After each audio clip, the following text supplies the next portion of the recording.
All these fucking windows are open. Hello, and we are live. Okay, yes. Hello, and we are live. Welcome to the 15th Understanding Class live stream. Today we have a full panel here with us. We have all the way from New Zealand, after eating his fish and chips. We have Kyle. How's it going, Kyle? Kia ora. I am here. Yes, it is. It's going pretty well because I'm in Wellington and the weather has been quite placid, and they're suffering with yet another cyclone up in Auckland. So I'm feeling pretty lucky. It's probably hot. It's summer there, so it's probably nice and warm. No, it's pretty cold today. Oh. It's Wellington, it's New Zealand. The weather just kind of does what it does. It gets cold, it gets hot, it gets windy, it gets cloudy, it gets sunny. It's just all over the place. That's the way we like it, Irish style. Yeah. Okay. Yeah. Oh, now all the way then from the southern state of Arizona, we have Esri and Sophie basking in their summer glory, because it's always summer in Arizona. Isn't that right? It's like fall, sort of. Yeah, it's actually been nice and cool recently. Although it might get warmer today. It's already 70 degrees Fahrenheit, which I don't know what that means in Celsius, but 20, is it? Like, yeah. I've been trying to learn recently. I'm like, all right, 15, 59, 15, 59. All right, we got 21. That's nice. Yeah, nice and pleasant. Yeah. Wear a t-shirt, but it's real like 9 months out of the year, Arizona, very, very nice place to live. 3 months out of the year, you don't want to be here. I hear you. Yes, so we're back. We're back this week after a 3-month break with the second part of Chapter 8, the death of class debate. And what a debate it is. Last time we got through all of the first half, which introducing the general propositions from the debate and some core propositions around defining the nature of class. Today, we're going to jump into the evidence and see what evidence there is for this mysterious disappearance of class. Kyle, do you want to take this first slide and see how we get on? All right. So our first slide says the evidence: have class boundaries disappeared? Wright has researched the permeability of class boundaries. Permeability refers to the extent to which the lives of individuals move across different kinds of social boundaries. Permeability can be for any kind of social boundary: race, gender, class, occupation, nationality, etc. In Wright's research, he has focused on 3 particular kinds of events. So these are intergenerational class mobility, cross-class friendship formation, and cross-class household composition. The class structure concept Wright uses in his research sees class relations in capitalist societies as organized along 3 underlying dimensions, each with their own divisions. So the first dimension is property. So this would include employers, the petty bourgeois, who he defines as people who are self-employed without employees, and finally, employees. So these are people that are divided into different categories by the property dimension. Then we have the authority dimension. This is managers, supervisors, and non-managerial employees. And then we have expertise or skills. So that would be professionals, skilled employees, or non-skilled. Permeability is then defined as a boundary crossing event that links the poles of these trichotomies. Friendships between employers and employees, for example, would count as an instance of permeability across the property boundary.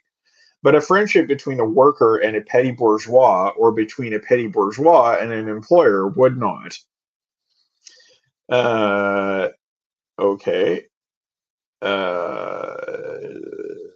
Yeah. Oh, sorry. Is that right? Is that right? Is that correct? Let me check. So what does it say? Friendships between employer and employees, for example, will count as instance of permeability across the property boundary, but a friendship between a worker and a petty bourgeois, or between a petty bourgeois and employer. Right. So it's only if it goes from to the right to the left, but to the middle, the extremes. Yeah. The extremes. The middle does not count.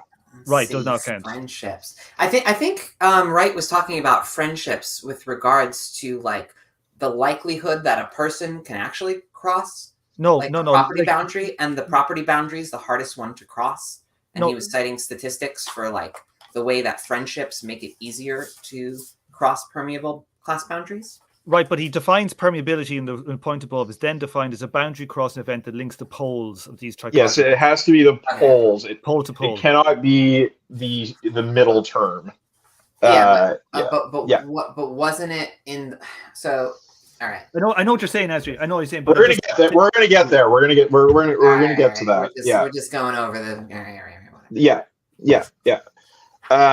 Right. Okay. So the empirical problem is then to explore the relative odds of permeability events across these three class boundaries, as well as the odds of events between different specific locations within the class structure. Okay, Kyle, you have something to say about the definition of petty bourgeois here, I think. Yeah, this is understandable in the name of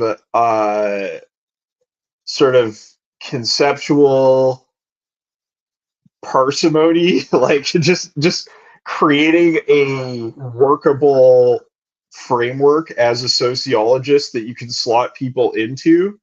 But this idea that the petty bourgeois are people who are self-employed without employees is just absolutely bizarre.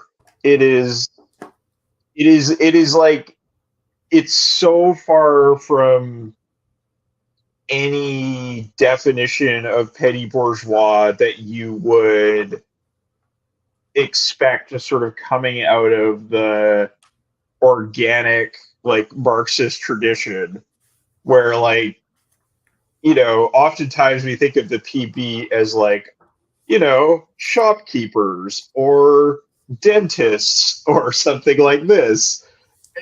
All people who definitely have employees, not people who are self-employed without employees.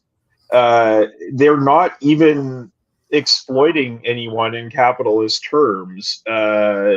So it is very, very strange as a definition. But if you are putting the property dimension in terms of employers versus employees, and then you want a middle term, then this makes sense as a middle term, but it does not make sense as a definition of the petty bourgeoisie. Yeah, I tend to say petty propertarian because without exploitation, you might not want to say bourgeois even when there's bourgeois property involved or something. Yes, well, because bourgeoisie, let's say, but like it makes a kind of sense to say that self-employed workers have some degree of ownership of the means of production, right? Because that allows them to produce something on their own without the help of others. But it's a very specious definition of petty bourgeoisie, and the problem here is not so much that Wright is constructing this tripartite categorical distinction between the employers, the self-employed without employees, and the employees. It's that people then go on to use this definition in other contexts based on Wright's sociological research, which is a thing that I've actually seen in sort of in the wild talking to people. Like, well, I define petty bourgeoisie as self-employed without employees because that's how Wright defines it. Well, I think it flows pretty like logically from an emphasis on exploitation as a locus of class, like, or as being the primary locus of property relations in class, because you have exploiters, you have the exploited, you have the excluded middle. And so, you know, one might object to the name, but that's the basic typology. And that maybe it doesn't properly correspond to petty bourgeois in the historical sense. Well, yeah, but the problem is then that people can use this as you know, they can sort of equivocate about the petty bourgeoisie based on Wright's sociological research, which is not about the petty bourgeoisie. It is about, which is in line with the political usage of analytical Marxism and social democratic, like, you know, small is beautiful, like small business stuff. Like, okay, yeah, and like people who are absolutely not bourgeois being called that, when it's like you could be so poor and fit into this category. Like, right. This is absolutely not a good metric of like I am higher on the property ladder than the employees. I'm like, in terms of productive property, like, I'm not sure about that. Like, it doesn't mean higher on the class ladder because like, someone has a different set of property interests, and you have to look for that even in like unionizing efforts among like low wage truckers or something. All right. Yes. All No, right. that's fair. Thing, you know something about a trucker strike that's different than a strike of people who are structurally proletarian who don't have any small propertarian interest. The thing is, though, that like I agree with you in that sense, but I also think that there are so many economic niches where people technically fit into this definition, but they're actually poor as shit. Yeah. Yes, of course. The trucker, and like so the calling them bourgeois is like fucked up.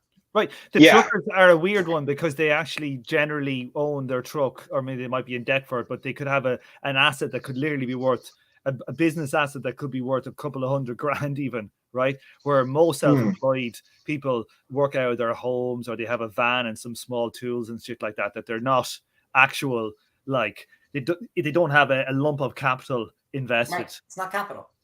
Right. Non-productive property. It's different.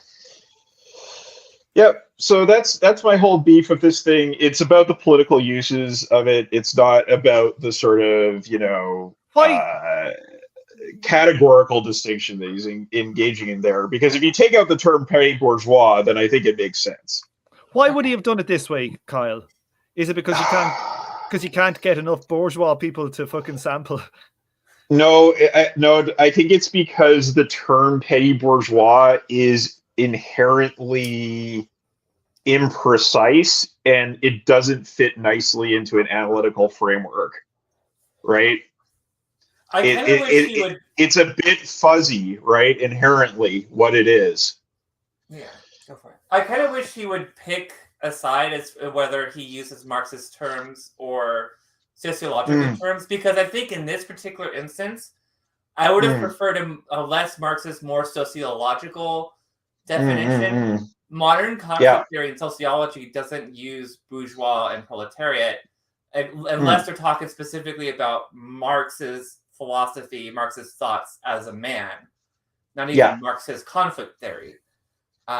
So I kind of would prefer if you just left that out, unless he was using a more Marxist definition of petit bourgeois, which even the Marxist definition is still fuzzy, but like there might be a time and place to use that in this text. I have seen this in other places. It's not just Wright that does this, though. So. No, but Wright or any other sociologist, like I would just prefer it if they stuck with the. So if you're doing sociology, just do sociology. I like that. From Marxists, I have seen Marxists do this from a similar mode of reasoning, and it can lead them to be very heartless against low income, petty proprietors, and not sensitive to their interests, and not sensitive to the possibility of coalition between people with a small amount of property but very low income, the proletariat. And it can cause this, this fever about cross-class alliances between people with completely irreconcilable interests, because people are too fixated on property, not interested in income and the sort of real weirdness of how class is lived and experienced and acted upon. So I don't know. I suppose I get the concern, but also like this structural difference between the proletariat and even the most low income petty proprietors who have a small amount of capital has marked differences in organization patterns in workers' movements. And stuff in a way that Marxists have consistently causally identified. And it's also driven a lot of total political heartlessness and ruthless expropriation of people that we would consider poor. So it's sort of a Marxist tradition. And it's kind of like, well, okay, so is somebody who is a independent, quote unquote, bike courier delivering food, petty bourgeois because they have some shitty bike that they ride around on, and they are, according for tax purposes, self-employed without employees. It gets pretty ridiculous in some cases, in terms of bourgeois property relations. I'm coming for that bike. Well, it makes a lot more sense because I actually think, because I've worked for rideshare companies or something, and you own your car, but it's because because you're using your own personal property as capital, kind of eats into your personal life, and so there's this whole other dimension to that specific genre of example that I think is a limit case that speaks to the genuine weirdness of trying to draw a boundary in real life. But I don't know, if you're looking for the moment between life and death, you can get really fine and not find it too. No, sure, yeah, and I mean, I think the other thing is just whenever you think of whenever you think of petty bourgeois, you would think of somebody who has at least one employee. It's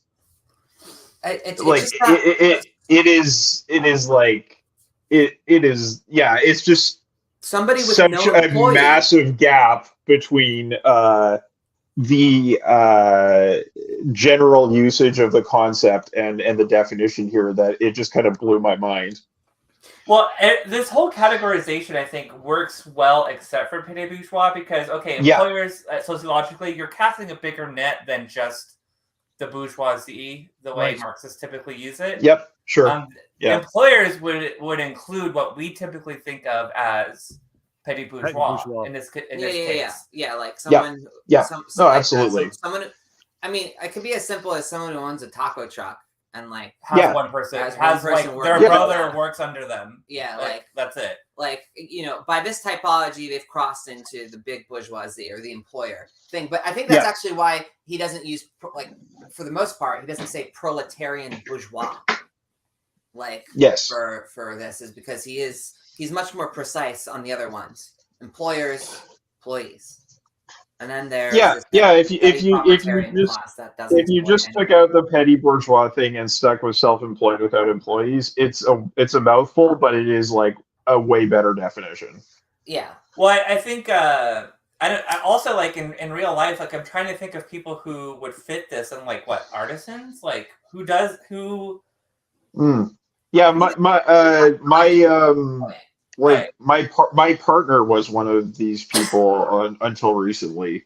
I'm one of them now. I'm one of them. Yeah. Well, I'm going to expropriate you, Tom. I mean, I'm coming for that bike.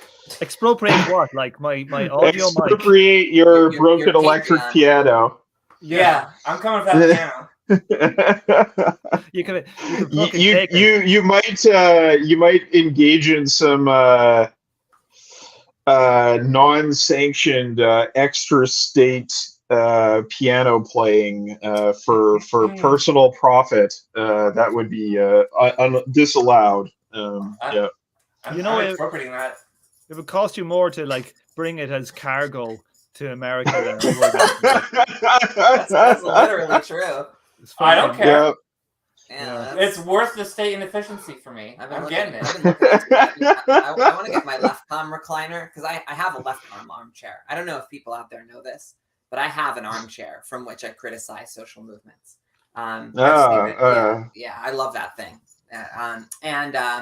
And so I want to bring it with me overseas. And you're right, Tom. It's real expensive, and might not be worth it. Yeah, I'm thinking of like just if I can get it ready for next year's Christmas carol that I record for the patrons. That'll be. Yes, very good. Yeah. You see, you're already scheming to make profit, Tom. Oh yeah. With your electric piano. Yeah, that's right. With your productive capital. No, I don't know, man. Like I know so few people that work with their own tools with zero eye towards employing somebody. Right. If they're not employing someone else now, they want to. They're sort of like maybe dreaming of it. Yeah. And I'm not saying dreams count as capital, but you know what I mean? Like, I haven't gone that far into the post-structuralist rabbit hole. All I'm going to say is that go ahead. I mean, I think that, there's something to that, but also, like, I do know a fair number of people in that position who just don't want employees because they don't want the headache. Right. It is a headache. They're sort of like inherently, adverse to becoming an employer. Is that a personal disposition? Yeah, it's a personal thing. Yeah. But by virtue of their class interests, like, it would totally rule for them to I don't know, pay some to become an employer. Yeah, to do some grind work for them so they can do something. Yeah. Also, again, they're that transition position because it would also totally rule for them to have a unionized job where they don't get the shit exploited out of them. Yes. Oh yes, that's totally right. And there's like because they're low income and very likely to continue to be like getting the shit end of the forgive the expression, the rent market. There's distributions like across these kind of weird kind of postmodern markets, and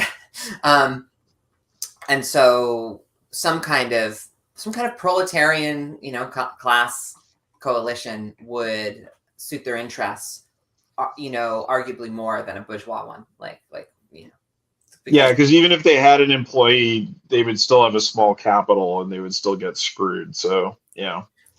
But I think Wright provides a good framework in the other chapters for sort of understanding why by profession, people's kind of smaller interests, I still think there's some class trend in that kind of stuff because people that got nothing do tend to have a little more solidarity than people who have a little chunk of something that helps them pay the bills. I don't know. There's something. If they're not in a position of complete desperation where I mean, even then, man, I worked with small businesses that were failing, and people, the owners get so. I've seen a lot of small business people get real kind of reactionary. But they're employers. It's a different thing. Right.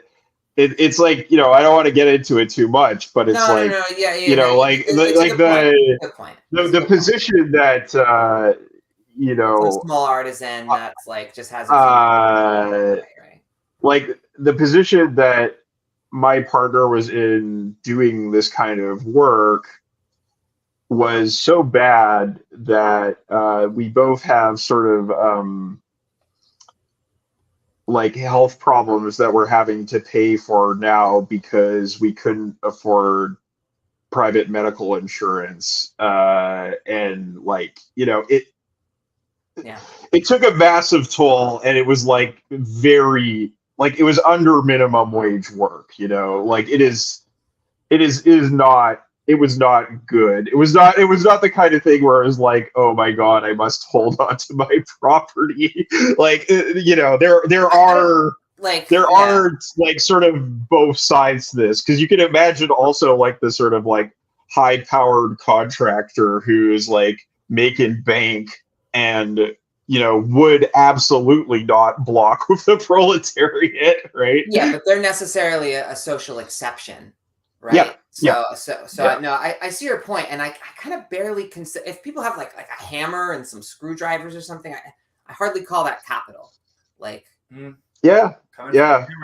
No, like there's I don't know, like capital usually refers to something's culture. It's culturally significant in some way. Like it could be landed property, which is culturally significant for reasons beyond capitalist horizons. Like it's just, I don't know. Yeah. I don't need to go into that, I think. Like, and then there's like industrial, like a factory or some shit. Like, and there's some stuff that's obviously capital, and there's some stuff like, I don't know. I think a very Arizona example is like, you know, a pool cleaner. Usually somebody will own like a van or like a truck and a bunch of tools, but like it's kind of like a very easy and common business to do in Arizona because a lot of people have pools. Yeah. And the startup costs are less than if you already have a van, you're halfway there. You just got to get like the fucking tools to clean the pool properly. Right. Yeah, you could use your personal property to do the job, right? Yeah. And it's, I don't know, maybe at first I was like, oh man, he's going to go in on this definition right now, and we're just trying to defend the basic concept of class shit. But like, the more I think about it, so many markets right now operate with this structure, and there's sort of an effort to deproletarianize workers to be low income, structurally petty propertarian. It's sort of part of the neoliberal, quote unquote, kind of restructuring that when you can do that, do it. So that, like, you know, you internalize the ideology as a matter of structure. You internalize the ideology, but there's also less legal protections for an independent contractor. Right. Totally. And it's also like the internet's able to drive this by huge monopolies, Uber, et cetera, and then isolate your workers, you know. So there is definitely... Uber's the most alienated workforce I've ever seen in my life. Like the people that like did union campaigns with Uber, like those people were associating drivers at all, like in a way that was totally alien to even like super alienating job like Walmart. Like in Walmart, you fucking walk in there with some people and you're there. Yeah, right. You see the people and you know that they work there. You don't even know the other drivers. I don't know. I've made this point several times.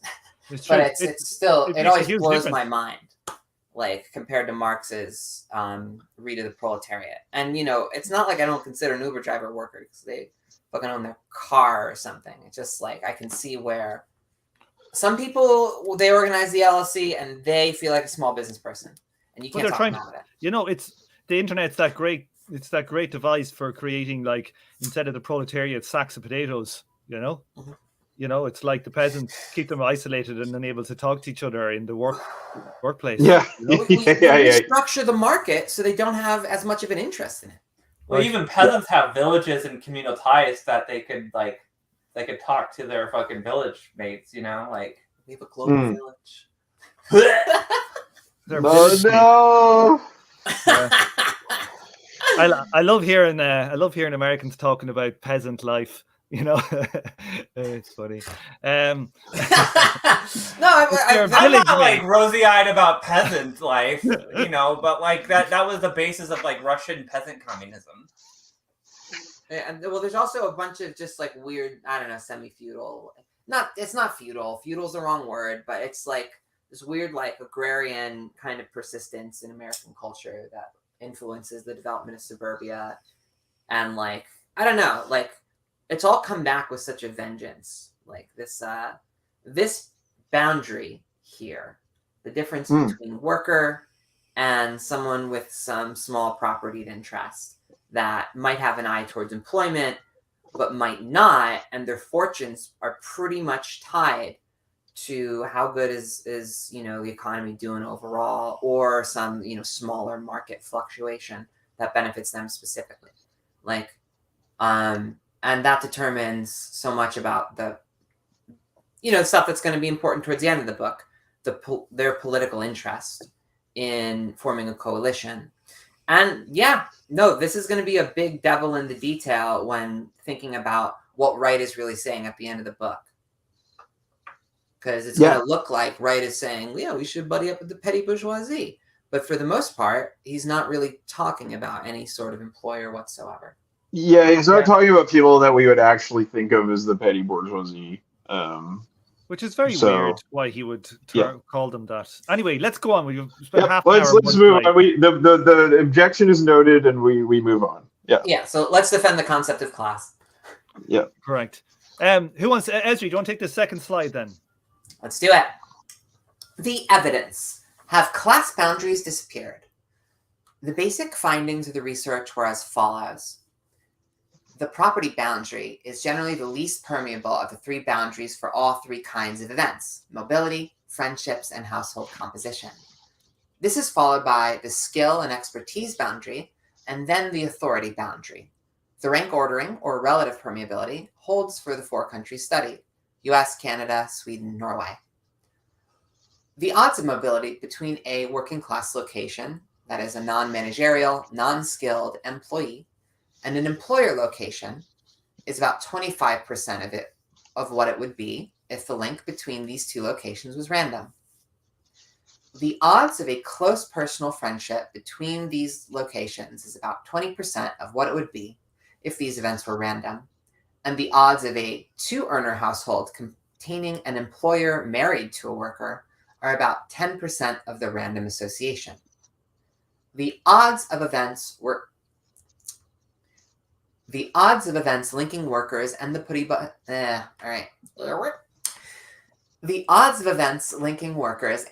bourgeoisie, on the other hand, are generally only modestly different from random for all three kinds of events. The class boundary between workers and petty bourgeois is therefore 3 to 6 times more permeable than the boundaries between workers and employers. None of these results demonstrates that class boundaries are the least permeable of all social boundaries in capitalist societies. In the US, racial boundaries are undoubtedly less permeable to household composition than are class boundaries, and in some countries, religious affiliation may be a much less permeable boundary than class for certain kinds of events. But these results unequivocally indicate that class boundaries have not disappeared. The coefficients for events across the property and skill expertise boundaries are significantly negative in all countries at p less than 0.001 level of statistical significance in nearly all cases. Like that p 0.001 that's a very strict measure. That is very strict. Like normally you're doing something is like 0.25 or 0.05. Yeah, 0.025 or 0.05, but 0.001 is like 1 in 1,000. Yeah. So it's incredibly significant. And you can tell it's incredibly significant because those things are 20%, only 25% mobility between employee and managerial. Close personal friendship is only 20%. Odds of an employer marrying a worker is 10% of random. They're incredibly strong statistical correlations, shall we put it? And this is just I don't know, appeal to lived experience. Like, hello. Yep. Right. I don't know.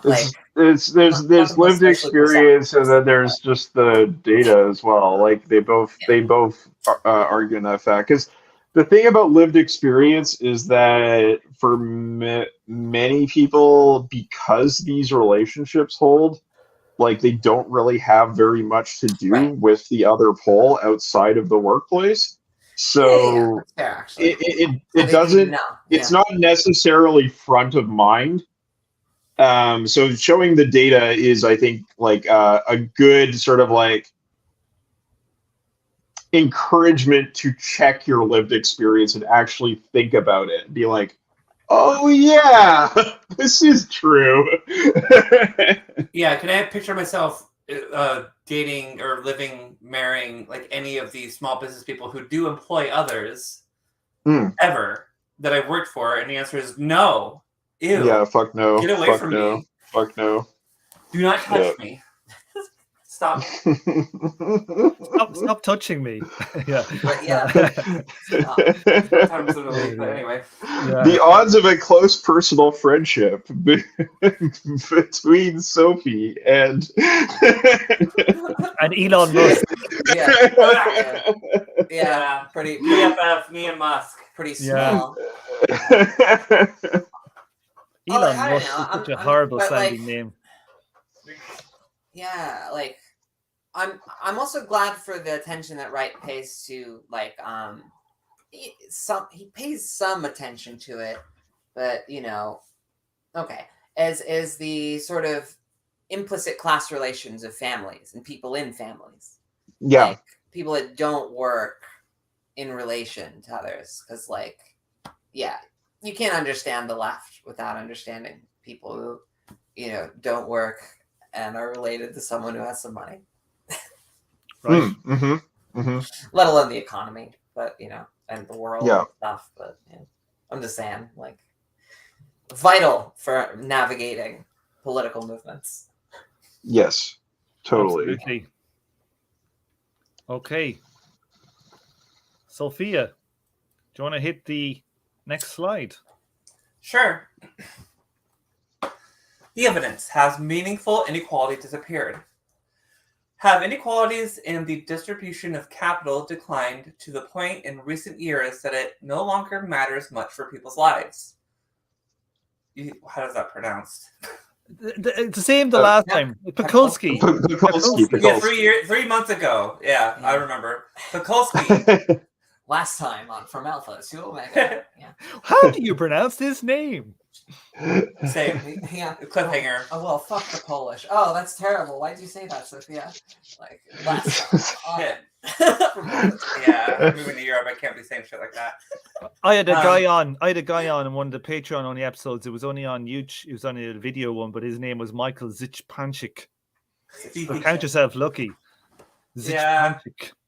Yeah, this was a lot easier. Pekulski and Waters are correct that compared to 100 years ago, perhaps, there is a more egalitarian distribution of wealth in most capitalist countries. This does not, however, imply that the distribution of... This does not, however, imply that the distribution has equalized to the point that the basic nexus between class and capital... Tom, you straight up Sorry, have the word. Why don't you read what's there, Sophia? Yeah, wait till I get here. Ass holding instead of asset holding. There's the autocorrect for you. Read the sentence. No, I want to read it as it. Read the sentence. Yeah. To the point that the basic nexus between class and capital ass holding has been broken. Oh dear. Shit, sorry, I'm pressing the wrong button. Right, well. Fuck off, stop here. Fuck you. And here's all your email there addresses. We go. Thanks. I look forward to reading all your fan mail.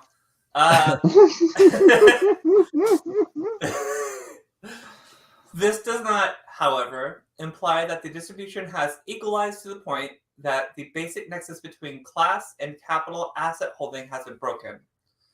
In 1983, the richest 1% of U.S. households owned 50 to 60 times their per capita share of capitalist assets like bonds, stocks, and business assets. This was before the massive increase in wealth concentration that occurred in the last decades of the 20th century in countries... This is before the massive increase in wealth concentration that occurred in the last decades of the 20th century and countries to this day. Continue, Spain. Oh, Jesus Christmas. Try it one more time. No. Jesus Christmas? Yes. You gotta keep the Christ on Christmas. You gotta keep the Christ on Christmas, Tom. You didn't know that. This is a reason for the season. This was before the massive increase in wealth concentration that occurred in the last decades of the 20th century and continues to this day. By 2012, the top 0.1% of households in the U.S. had as much wealth as the bottom 90. In 1990, the average family income of the top 1% of income earners in the U.S. was just under $549,000. On average, over 50% of the total came directly from capital assets, not including an additional $61,000 from self-employment earnings. In contrast, the average family income of the bottom 90% was approximately $29,000, with less than 10% coming from capital assets. The inegalitarian distribution of capital assets is clearly consequential. The distribution of ownership rights in capitalist production affects the stability and distribution of jobs. One would be hard-pressed to convince a group of newly unemployed workers from a factory that has closed because the owner moved production abroad that their lack of ownership of capitalist asset had no significant consequences for their lives. If the workers themselves owned the firm as a cooperative, or if it were owned by the local community, different choices would have been made. So, I mean, reading this, like, this is where lived experience kind of plays a role again, where I'm just like, how could fucking Polish man and Roger Waters argue that this shit doesn't matter? Like, are you fucking kidding me? Roger Waters would never say this. That's true. But even not lived experience, I immediately think of the L curve. It's just something I learned when I was an undergraduate. It's something that a perfectly liberal person can look at and be like, yeah, that's fucked. Like, so on the other hand, like, I get why one would make this case if you're kind of more inclined to, be a right-winger, I suppose. Like, yeah, compared to like 100 years ago when a lot of the capitalist countries were still semi-feudal, things are a lot more egalitarian. It's like undeniable. But like, I don't know. That's not true. No, Right. they're more unequal than they ever have been at any point in history.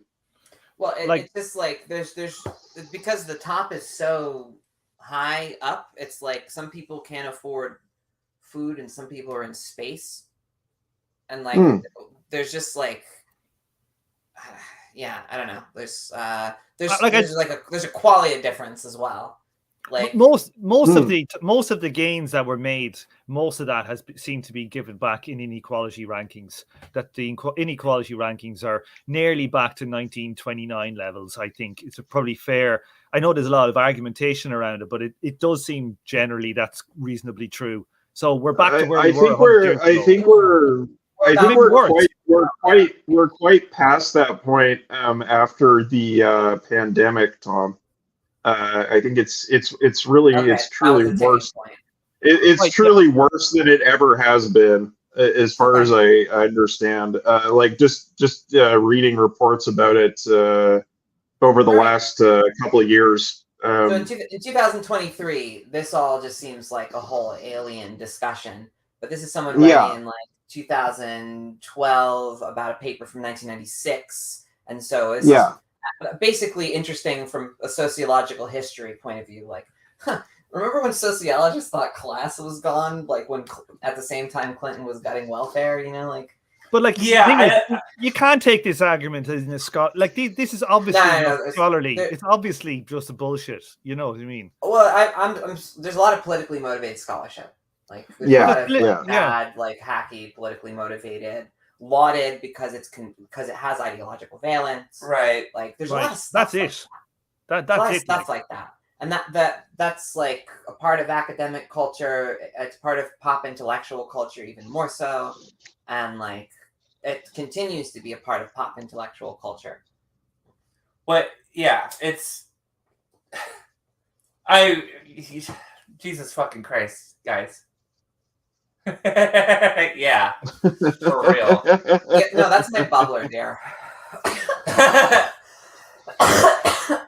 I've been feeling a little bit feisty lately, so it might pretty soon be me sharpening a guillotine.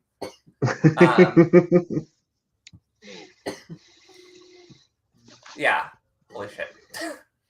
Yeah, it's pretty strange that this was acceptable. I don't know, but yeah, but like if it wasn't as bad in the 90s, but like you brought up Clinton cutting welfare, like it started with the Democrats in the late 70s in the United States with cutting like labor protections and stuff like that, and it's continued for at least like over 10 years. So even by the time they're writing this, like it's so nakedly like not true, but it's laughably like ridiculous now. Yeah, I would just say it was laughable at the time.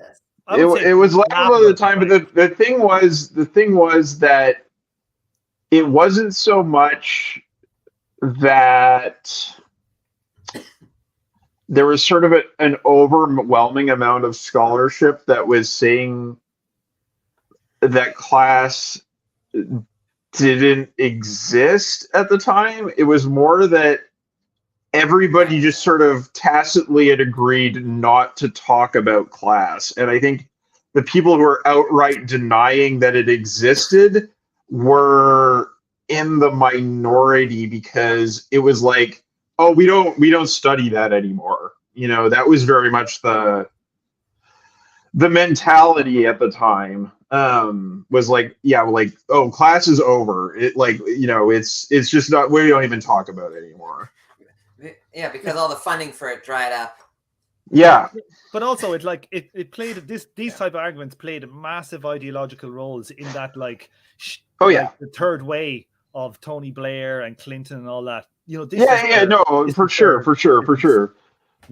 Yeah. It's just I'm just saying, like sort of that question of like, how could you have sort of absurd arguments like this largely unchallenged or unexamined?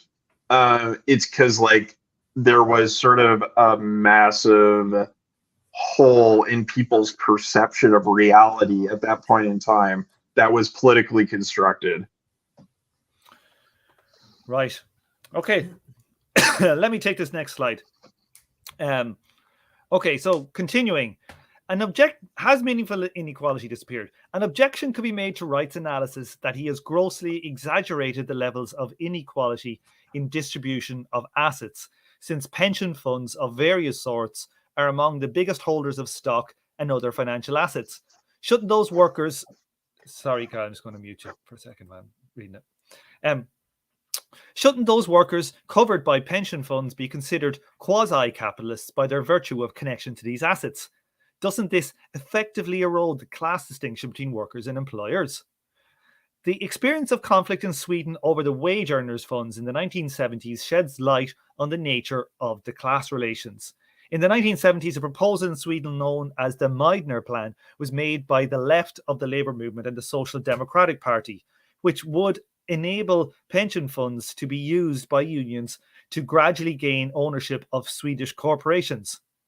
Corporations would have been forced by law to give stock to these funds as part of the benefits package for workers. And over time, this would have resulted in a shift of real ownership from the Swedish capitalist class to the unions.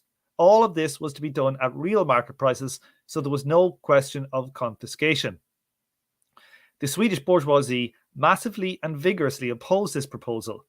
The plan represented a fundamental shift from pension funds as a source of forced savings available for investment to those funds being used to transform the governance structure of Swedish industry and thus ultimately the class structure.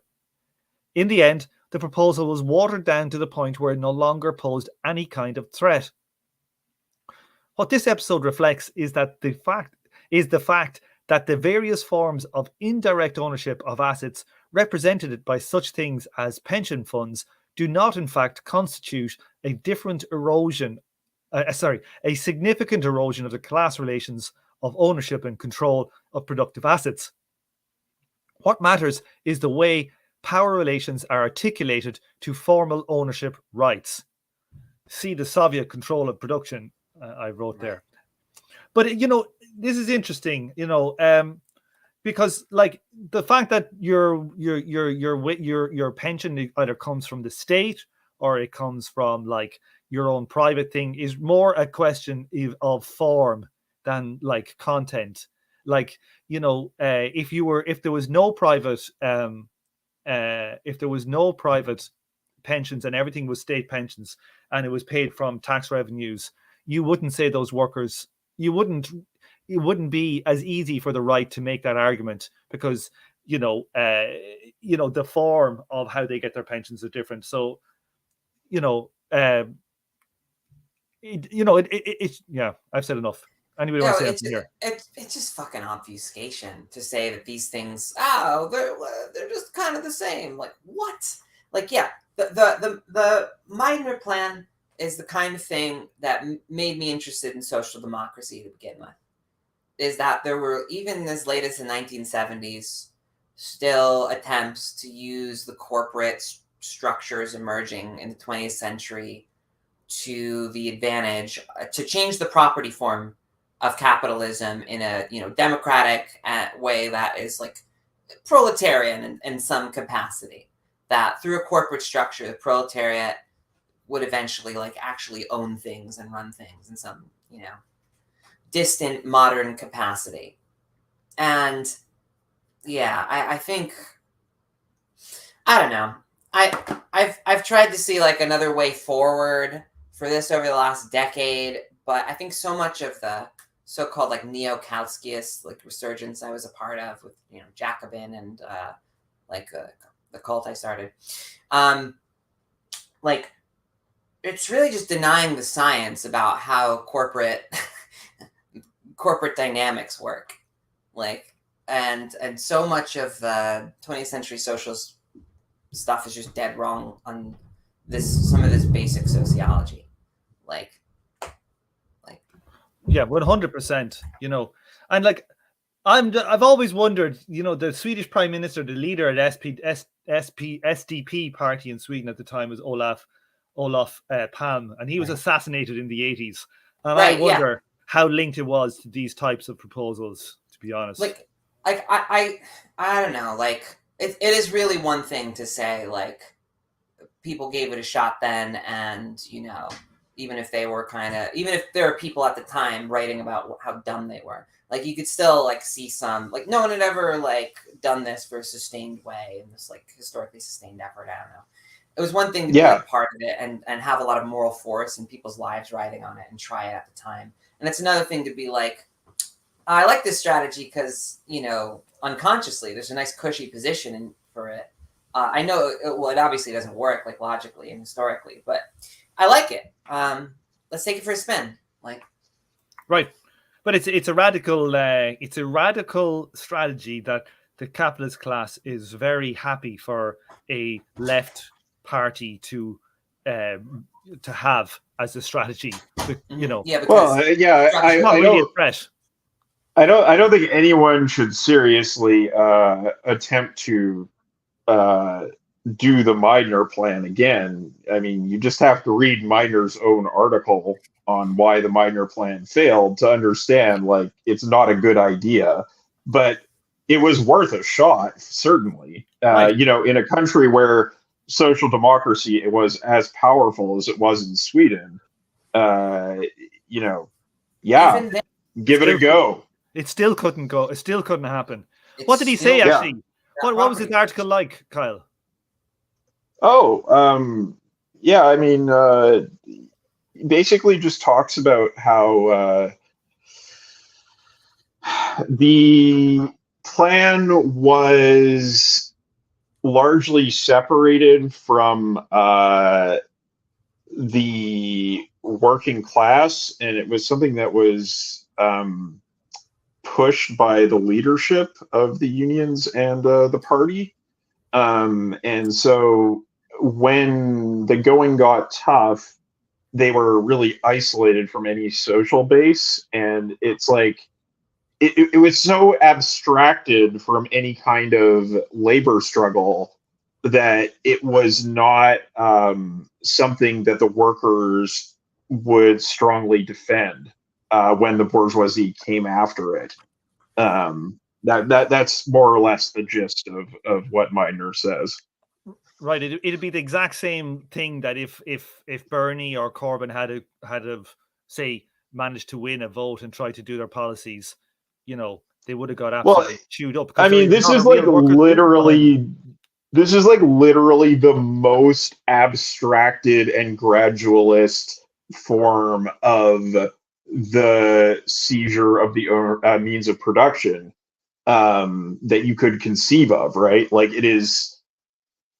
It's like it's just, you know, regularly negotiated purchases on the market under the auspices of state control, right? Like this is it's like as abstract as it could possibly be, and therefore it's not really something that people can feel tangibly and defend tangibly. And I think just taking that, like, I think it's more extreme than anything Corbyn or Bernie were proposing. Because you look at something like, you know, like the what was it, the Green New Deal that Bernie was proposing, and like, you know, there's some pretty basic stuff there, and like in terms of like retraining if you work in a fossil fuel industry and like getting bought out of your job, that like people could pretty clearly relate to, but this is just the highest possible level of abstraction, and that's why it's really not an effective way to undermine the entire power of the capitalist class, because you're just not going to get the workers to invest in it that way. Like it's like the kind of thing you would read in, like, I don't know, the back of the business section in the Financial Times, right? Like it is not something that working class struggle is going to mobilize around. Right, they're not going to be out on the street saying we're fighting for the, you know, yeah, I'm fighting so that in 2050 my grandchildren will buy the last shares of a Swedish joint stock company, and we will own in common this syndicate. Workers' control. When do we want it? In a couple generations. Yeah, like, you know, I don't know. No, it's not even that. Not workers' control. It's actually worker ownership. What do we want? Worker ownership of some of the means of production through our pensions. When do we want it? 2047. Well, it's still a pretty, like, I think it's a pretty radical plan, and it's one of the more radical plans in corporate socialism. And if you think of socialism as a stupid extra stage, like Leninists and Social Democrats did, the essential Kautsky Social Democratic, like, black hole that sucks in all the potentials of the workers' movement in the 20th century. Like, 100%. But, you know, like, I don't know, I get it. I get the Meidner plan, and I think, you know, him understanding why something didn't work has to be worked into our models for social dynamics, and that should go for right to, like, that will become Like, I absolutely respect what they did as an experiment, but to repeat it would be folly. That's all. Yeah. Okay, Kyle, do you want to take this next slide then? The evidence is the extraction of labor no longer a problem.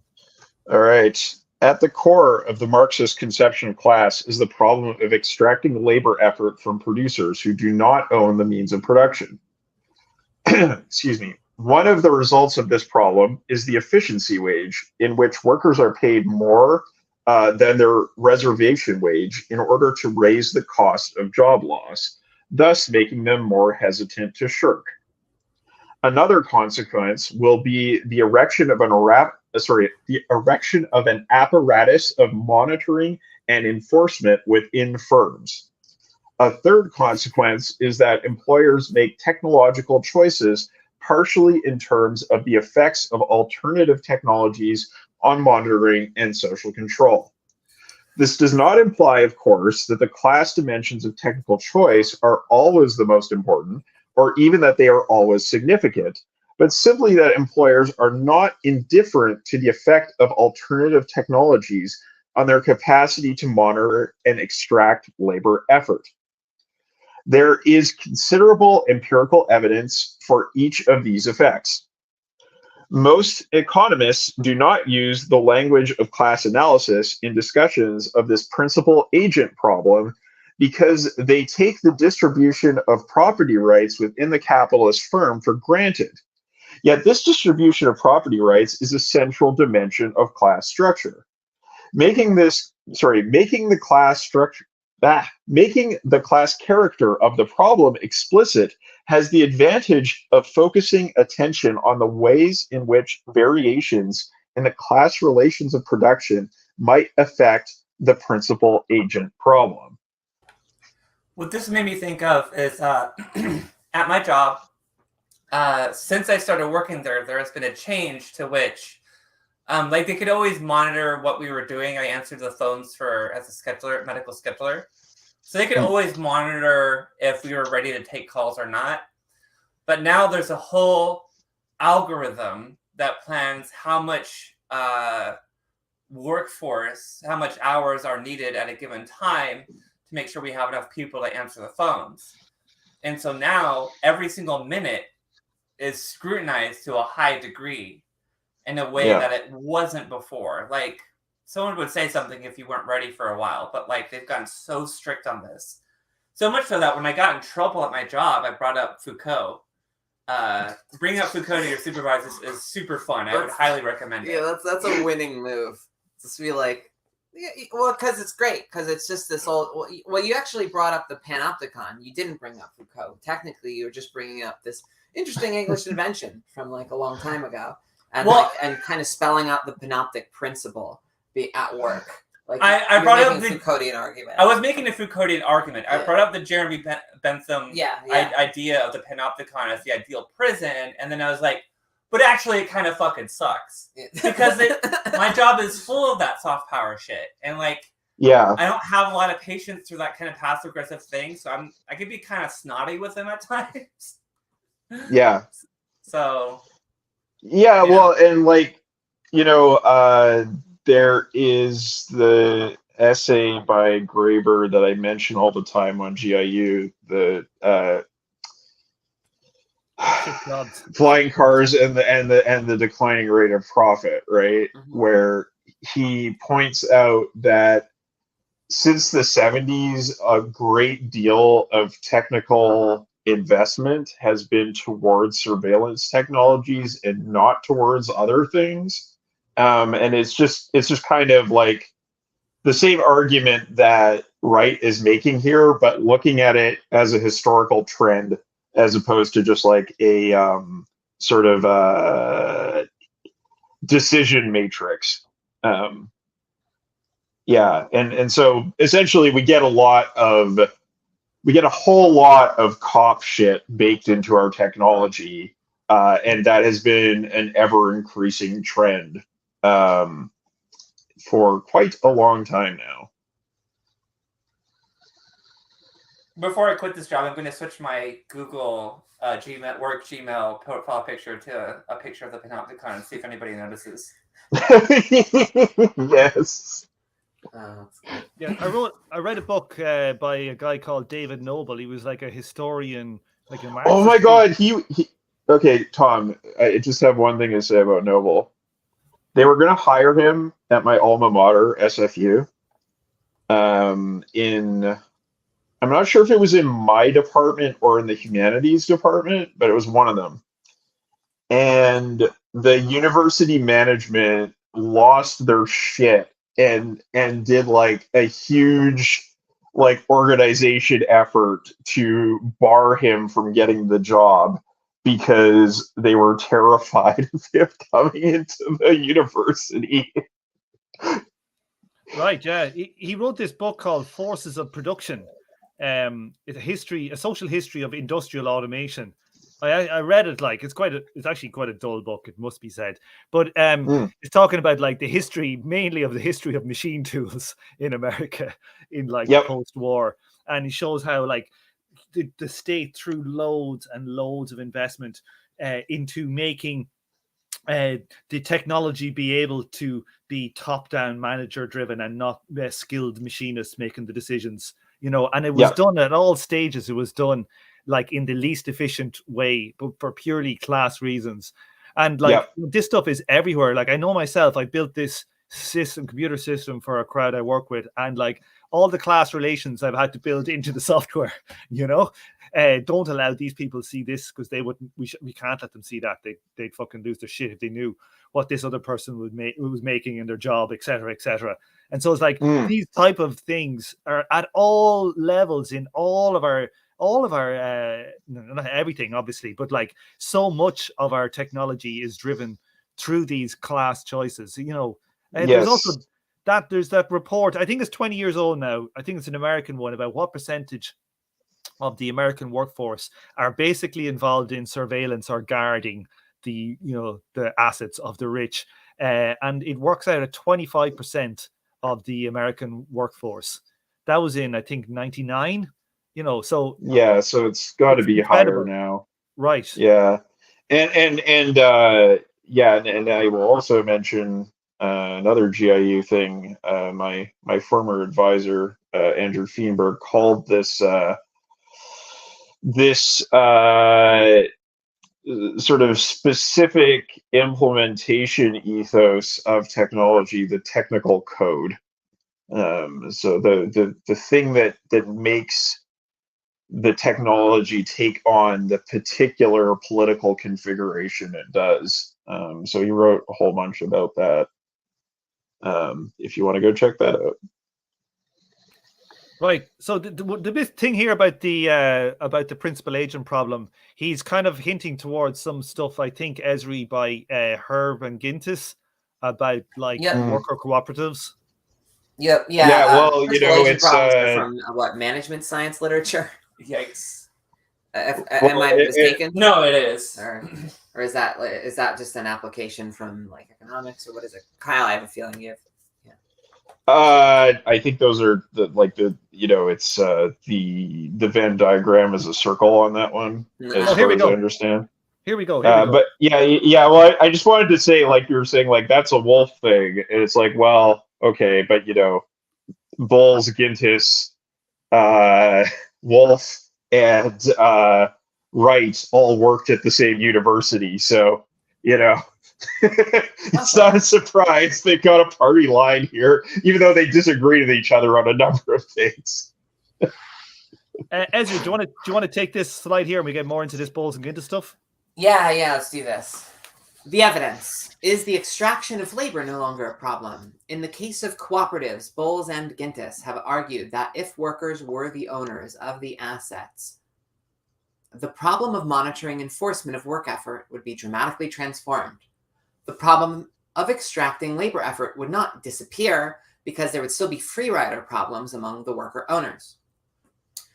But since in worker cooperatives there are stronger incentives for mutual monitoring than in conventional capitalist firms, and since the motivation of actors are likely to strengthen anti-free rider norms and identities, the cost of monitoring should go down, and thus productivity would increase. Employees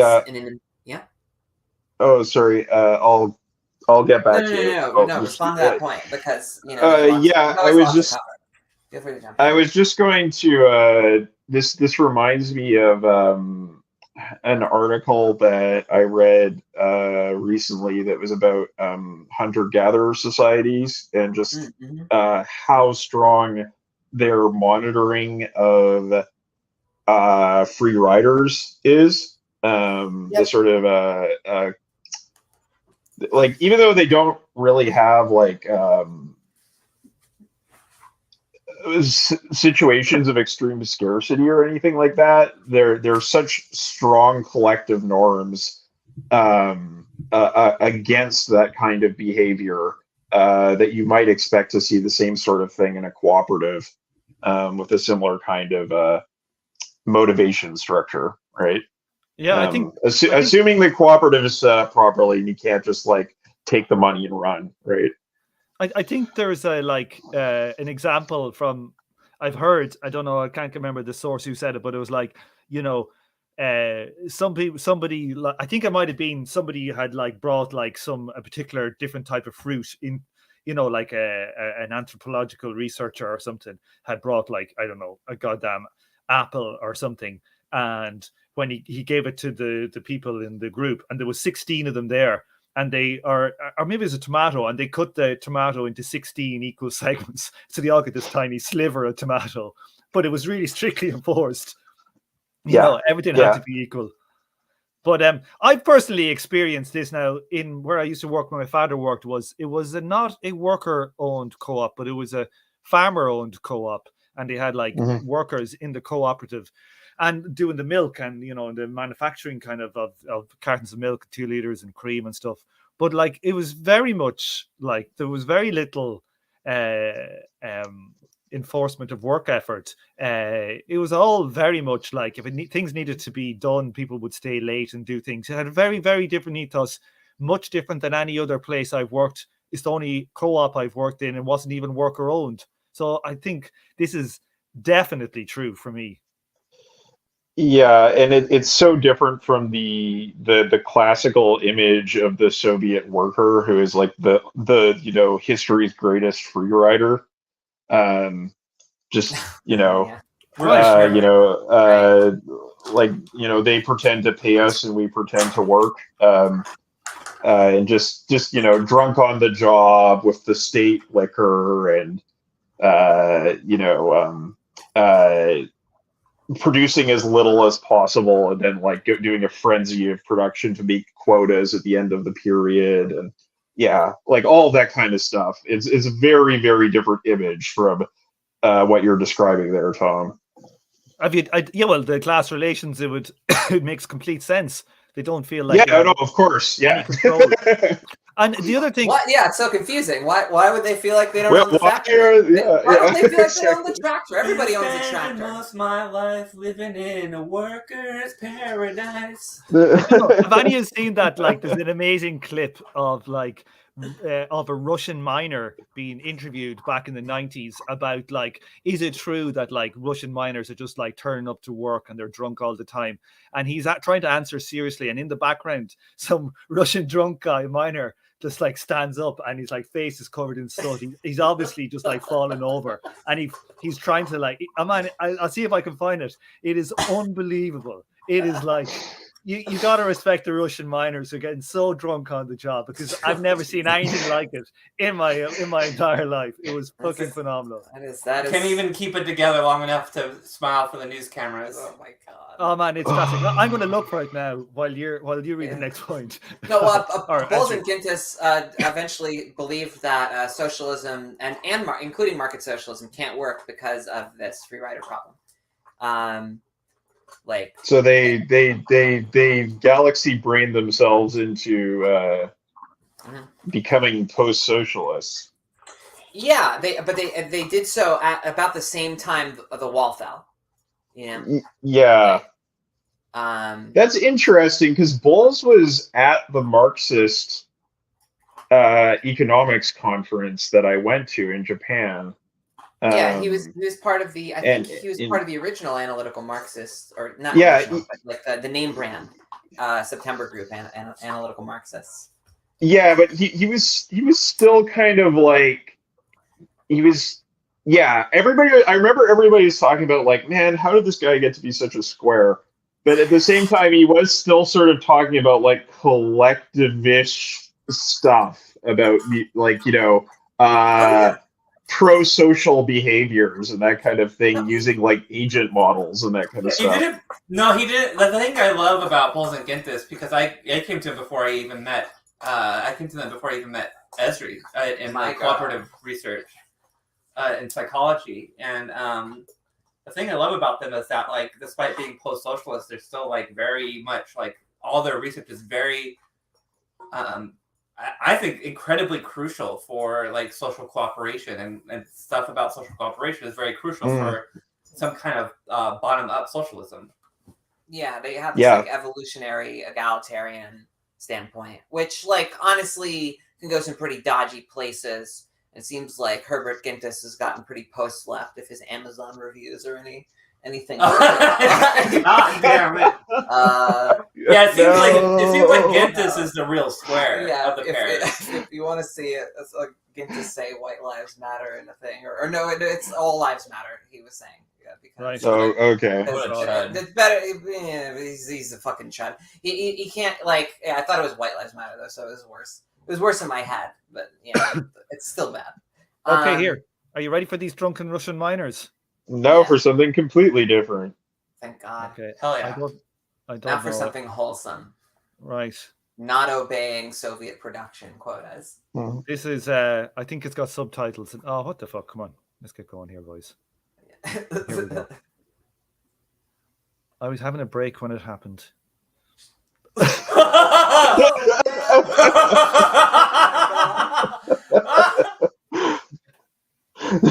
No, this is a lie.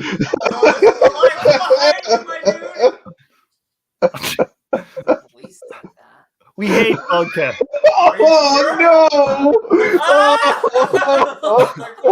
Yeah. Hell yeah. Oh no! Oh no! I feel for that guy. I feel for that guy. Because he didn't have a long enough cane and any 10 penny 100 years ago piano roll music. Yeah. Or the London Symphony Orchestra fades in, ushers him off. God bless that man. Here, hit it. What a keep Chad. going. Keep going there. I'd fuck him.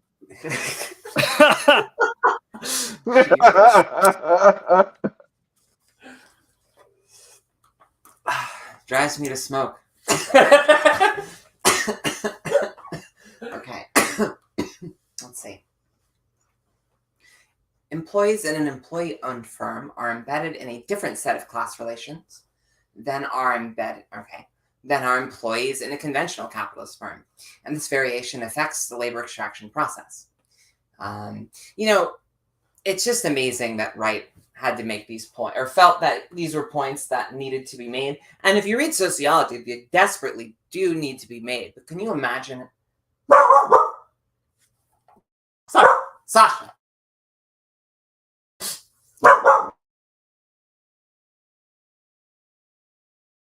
I don't know. Can you imagine the patience of somebody that has to make these points professionally?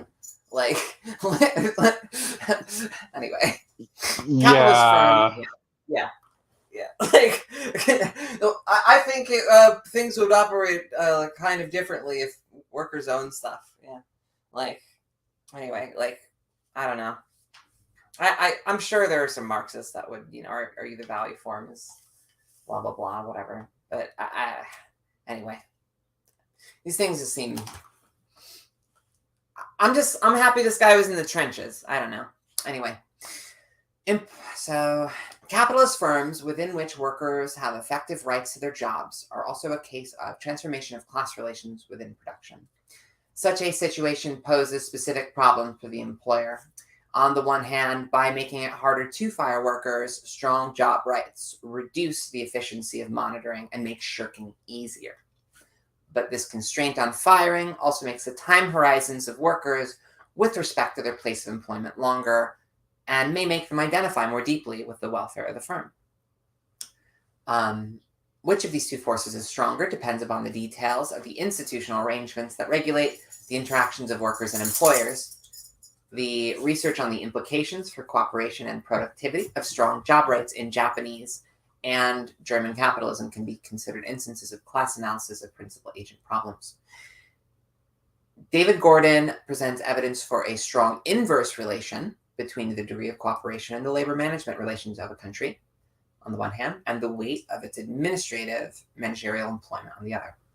The correlation between an index of cooperation and the percentage of administrative and managerial employment was negative 0.72 for 12 OECD countries. Explain that to us then, Ezri. strong inverse relation between the degree of cooperation in labor managements of a country on the one hand, and on the other, the weight of its administrative managerial employment. Yeah. One number goes up, other number goes down. Yeah, that's a strong inverse relationship. So the more that there is cooperation in labor management, the less there is the weight of administrative managerial employment. Yeah. So the reason that correlatively, and then I feel my political instincts kick in. And feel there's a strong causality here, but this is just like correlationally, not causally. Right. But like where there's cooperation, there's less management. Where there's more management, there's less cooperation. Like in terms of structure. Yeah, it's interesting because like my uncle in the Netherlands works in South America, and he basically goes around like making this point. He's like, y'all should cooperate more. It's more efficient. Like this, like, but by having class conflict, you're really just, putting a brake on your whole thing. Like you should be more like the Dutch, blah, blah, blah. Like, that's his whole job basically, is to make this point. It's interesting. I was interviewing like a woman about the communes in Venezuela, and she was saying, there's this firm that has like, I don't know, like 50 workers or something, and they meet up for like half a day once every month to decide everything, and that's sufficient. They don't need any other meetings. Oh, that sounds so lovely. Oh my God, it's paradise. Yeah, right. I am spending those months. No, I really kind of wonder, like, how much. I don't know, like, I've heard stuff about the Venezuelan communes. I really wonder, like, is it, I mean, this is one particular one, I think. I could totally believe that within the Chavismo system, which is a very problematic system, there can be communes. I mean, they play the new Harry Potter game. That's yeah. You know what I mean? Yeah, no, I got you. Not in that sense. Yeah. But also in that sense. But no, I could totally believe that there are like some instances of like communes that were set up by the government that are actually pretty cool. Like it's not impossible to think. They're not really set up by the government. They're actually like the ones that are interviewed, like the ones that have any usually set up by themselves, and they get some protection under some legal stuff. For example, like the one that interviewed, more believable to me. Yeah, like honestly. The one that interviewed, they had a law like the Chilean had in the 1973 revolution, whereby if a firm was not using their stuff and trying to go on a class strike, that the workers could take over the firm, and they fought like fuck to take over their firm for like 2 years and slept in it, and it was really hardcore. And like these are the factories that are running it. Like it's not like these aren't communes that are set up from the government, but they do have some protections under law, But like it shows you that the differences the differences in how you need to organize, and the work is very, very dependent upon the class relations within the work. I think that's the major point, though. Yeah. What's next? We on for the next? We're running through here. This is good. Or do anybody have anything to say about else about here in this one? No, we're good. No, not really. Like, obviously, workers on things. Like I could talk about like job rights in Japan, that kind of stuff, but like it's I don't think it's necessary. What do they have in Japan? Isn't it like they have like the window jobs? Is it the window jobs, Kyle? It's less of a thing now, but yeah, that's absolutely something that existed. So essentially so because they had this lifetime employment system, if you were somebody who was basically unsuited for your job, right? Like, I don't know, maybe you're neurodivergent, maybe you're just hard to work with, maybe you keep fucking things up, like who could say? But essentially the solution to this problem was to give you a desk by the window and like socially ostracize you, so you have nothing to do at the job. You just go in and sit at your desk all day, and then you go back home, because they can't fire you and your coworkers aren't going to fire you, but you're kind of in their way. You're a problem for them. Like, you shouldn't be there. And so you just become completely socially ostracized within this full employment scenario, right? And so, yeah, it was basically like a living hell for these people who had to, collect a paycheck, yes, but basically live in a kind of daily imprisonment. And so that was like a weird, like, perverse outcome of the lifetime employment system that, to some extent still exists in Japan, but it's a much smaller proportion. 90s, right? What's that? Didn't it change like a bunch in the 90s? The economic. Yeah, it did. It did, with the bubble bursting and stuff. And essentially, what's happened with the labor market in Japan is that there is a smaller proportion of the workforce that has lifetime employment at large corporations. They're employed by big capital. They get fairly well compensated. And then there is a much larger than there used to be casualized workforce that moves around a lot, is like super exploited, and that has like essentially they have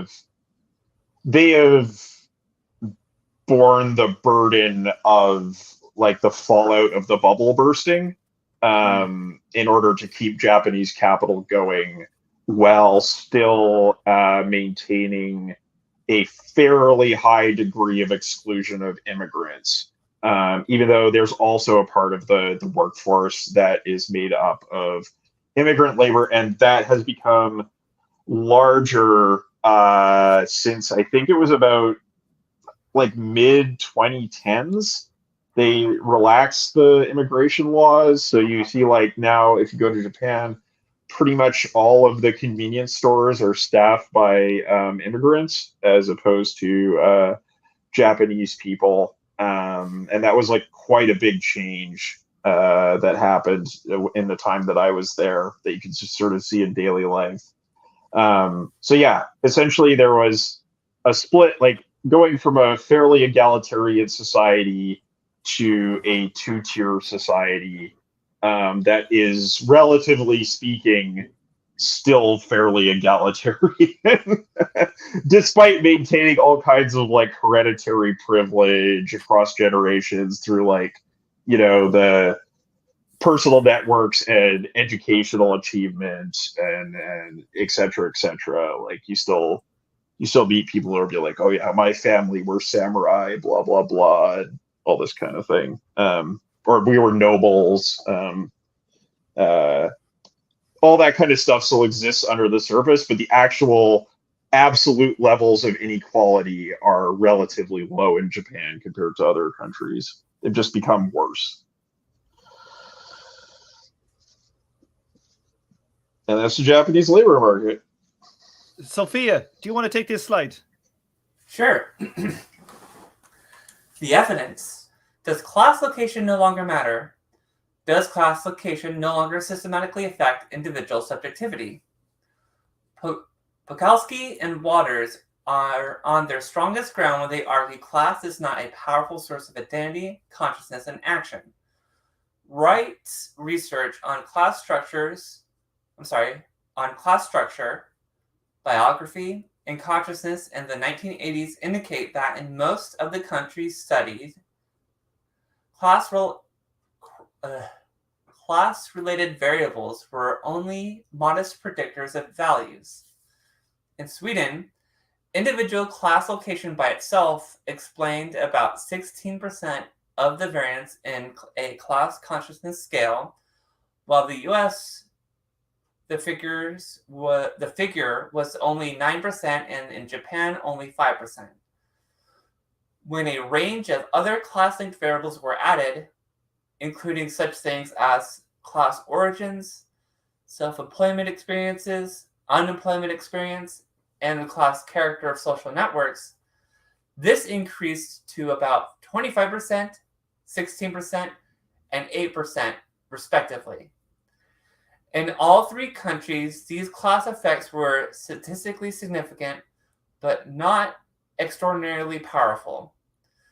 The explained variances in these equations are not particularly low by the standards of regressions predicting attitudes.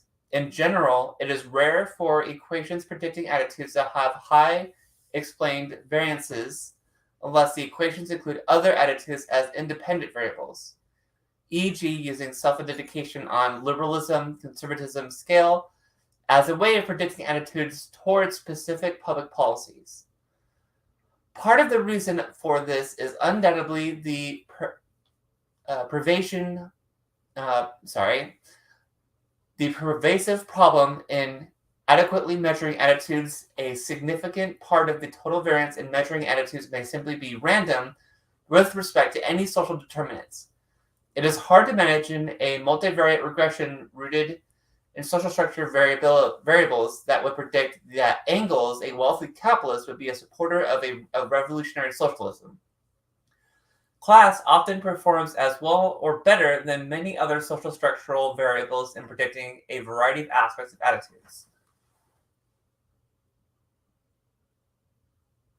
Yeah, I mean, I could imagine like a model that would predict an Engels, because you just, you have like a small percentage of being a contrarian, or you have like you build in like an empathy, like this is like foundation shit we're talking about here now.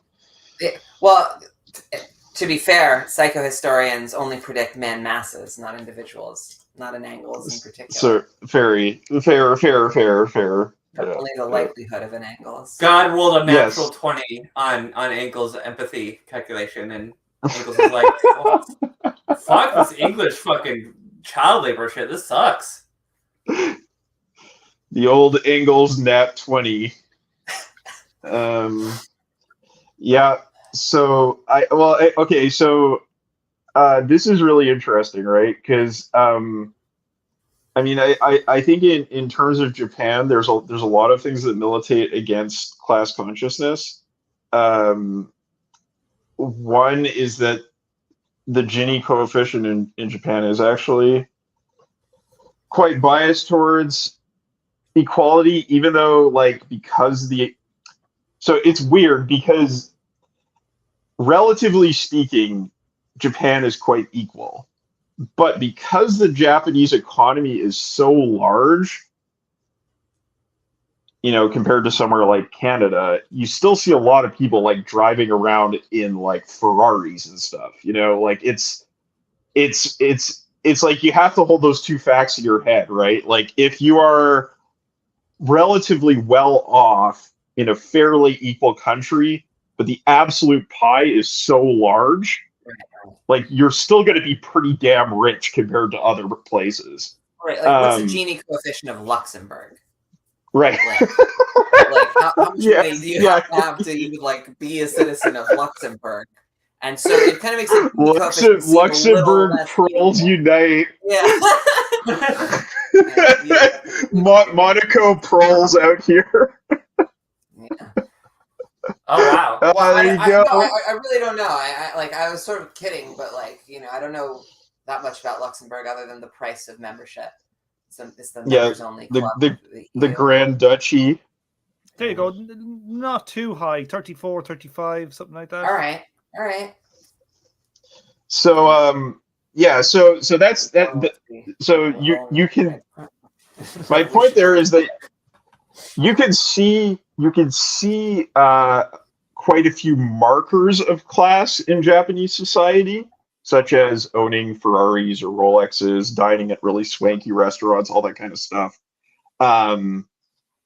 But people don't have a very strong class consciousness, even if you add in that sort of like hereditary privilege, intergenerational wealth thing, because of the land reform that the Americans did after World War II, and the support that they gave to the socialists and communists in the sort of post-war arrangement, because the people who were originally running the occupation were basically socialists. And that, like, you know, really pushed Japanese society in collaboration with Japanese, like, left intellectuals, etc., in a fairly egalitarian direction. They were also one of those border countries between the Eastern and Western Bloc. That helped too. And then you have things like people will have different class standings, but they will live in the same neighborhood. So there's not a really strongly segmented geographical division between classes.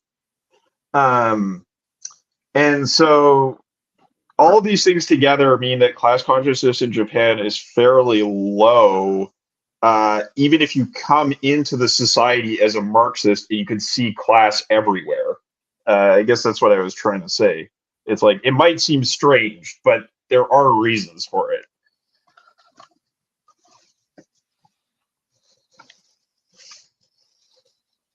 Okay, Kyle, do you want to take this this slide then? Oh no, is it me? Maybe yeah, sorry. Oh, I had one other thing to say about this, okay. Which was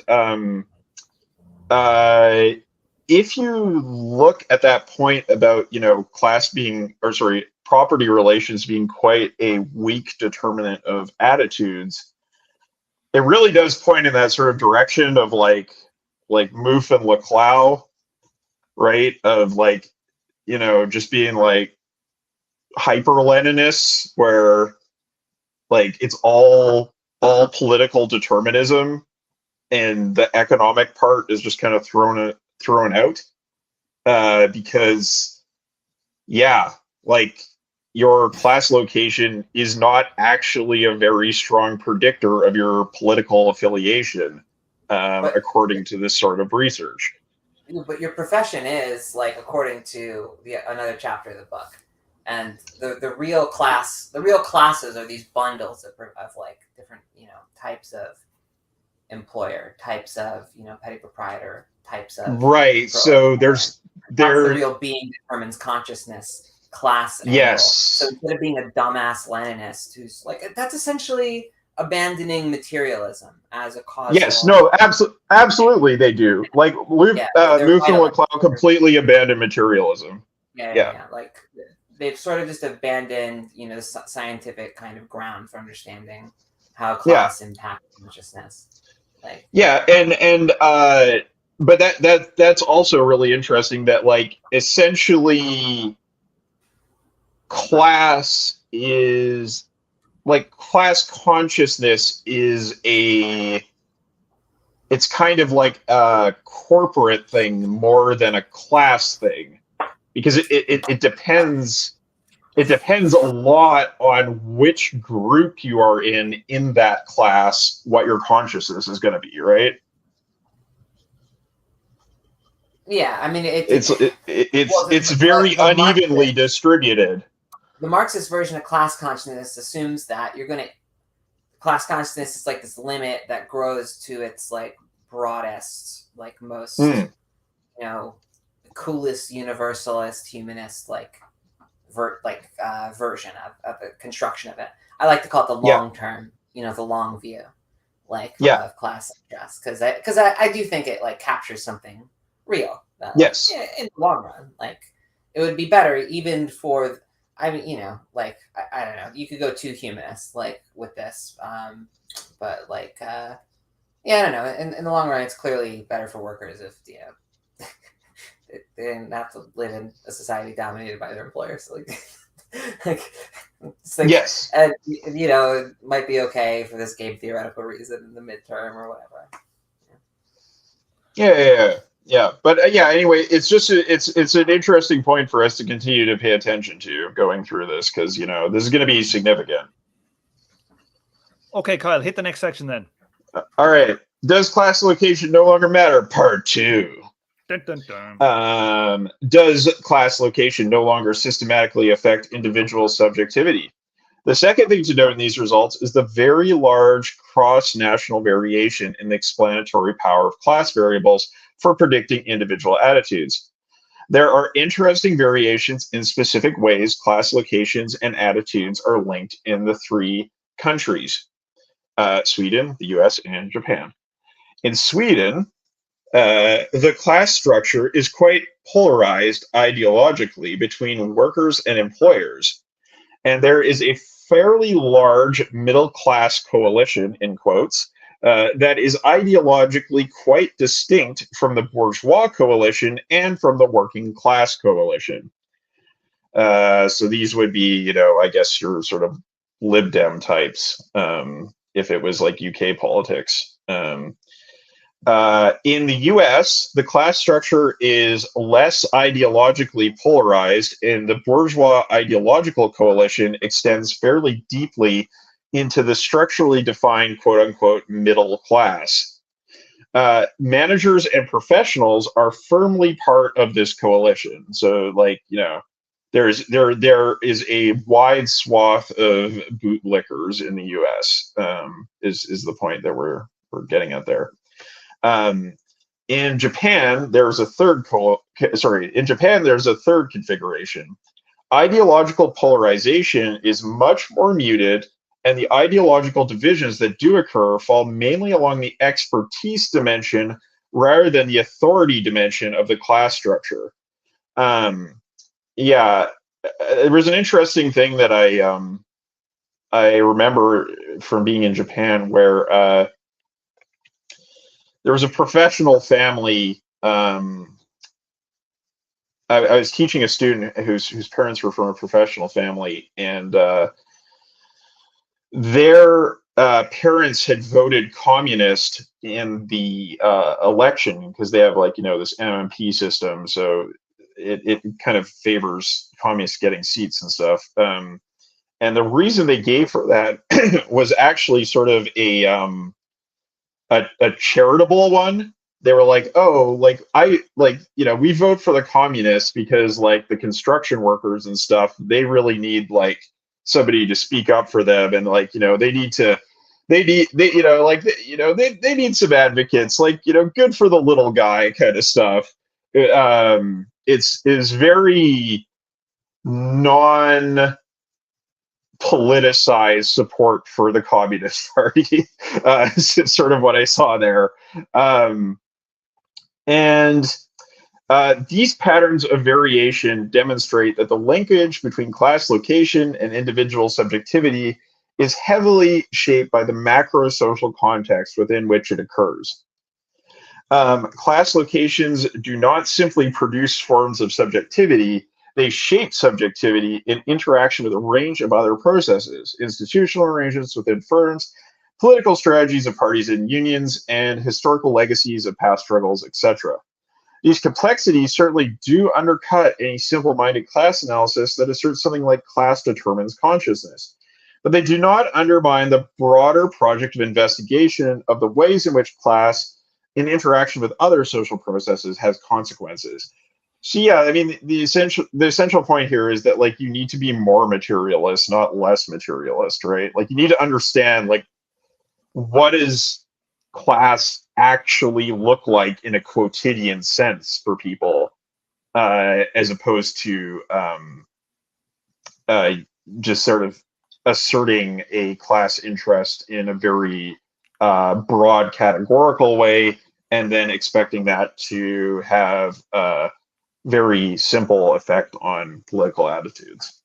Right. Yeah, if you're talking about consciousness, it's just a much more fine-grained thing than, because Marxists like to talk about collective Hegelian consciousness instead of individual people, the historical mission of the working class, etc. Yeah, the big brain you have with everyone with the same stuff as you. Oh wow, how Jungian. Seriously, it's so hard to sleep when you their brains connected.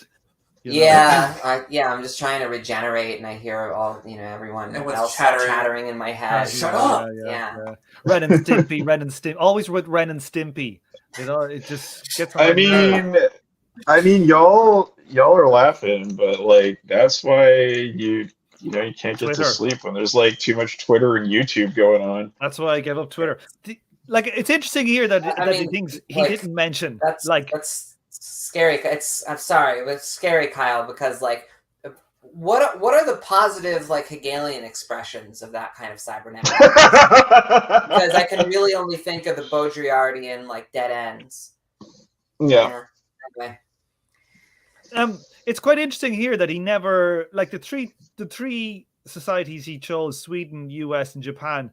You'd probably say US and Japan are like empires and have a kind of an imperial history too. He doesn't kind of bring that into his analysis at all. What do people think of that? But Tom, the configuration of Japanese society changed so radically after the war that it's such a strong historical break that you can't really reason about the structure of Japanese society in terms of what its empire looked like, even though it has a like privileged role within American empire. Right. And it does have an economic imperialist like dimension that you absolutely can see. It's just like the pre-war society of Japan was so different to what ended up happening after the war with the land reform and stuff that like these are very, very, very different countries. And you see this with like Japanese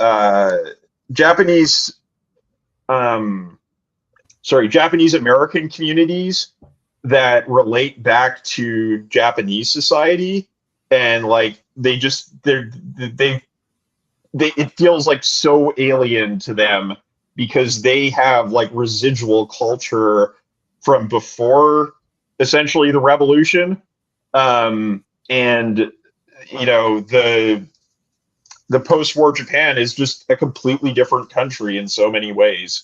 Yeah. Would it be fair to say it's nearly closer now to its kind of like feudal past than its imperial past? No. Just the way they talk here about the like the things are more defined by expertise rather than ideological. I have no idea. I'm just throwing it out there. Well, I think what you see there is essentially like it's kind of like Japan is a lot more similar to post-war Europe, in the sense that like Western Europe, right? In the sense that like you essentially still had fascists running the country, but within the context of like this sweeping land reform that happened and empowerment of socialist parties. So like there was like a lot of class compromise that happened, but also just like so much empowerment of the lower classes that had never existed before in Japanese history. And a lot of the stuff in Japan was like trying to consciously emulate European social democracy while also like maintaining imagined elements of the agrarian past of the country. Yeah, so it's fairly similar to patterns you see in Western Europe after the war. Yeah. I would listen to your Japanese history and economics podcast, like. Same. Yeah, me too. Like, okay, I just have one thing I want to say about this. This is really cool and interesting, is that like people now in Japan, like who came up through the conventional Japanese education system, like they literally cannot read Japanese from before the war unless they have special training to do so. That's how big the social dislocation was. Like, what do you mean? Like, just the vocabulary is different, or like? Yeah, like the way it's written is completely changed. Like the language changed in a very dramatic way as a result of the sort of revolutionary changes. I used to know more about the specifics, but that's something I remember talking to my colleagues at Kyoto University. I was like, wait, like, why do you need like special training to study something that's like from like 1930s? And it's like, oh yeah, like Japanese is different from like most modern languages in that even modern Japanese is bifurcated into pre and post-war Japanese. Wow, like what's the like Japanese name for this like revolution or period change like after the war? Yeah, they would just call it like the post-war, like Sengo, like the post-war. Yeah, Okay. yeah. And you get people who were sort of born like who were like children just before the war, and they'll sort of like my old advisor would go on a lot about this kind of thing, like be like, you know, you youngins, you have no idea what Japan used to be like. You have no idea what the old country was like before the revolution. You know. The revolution, huh?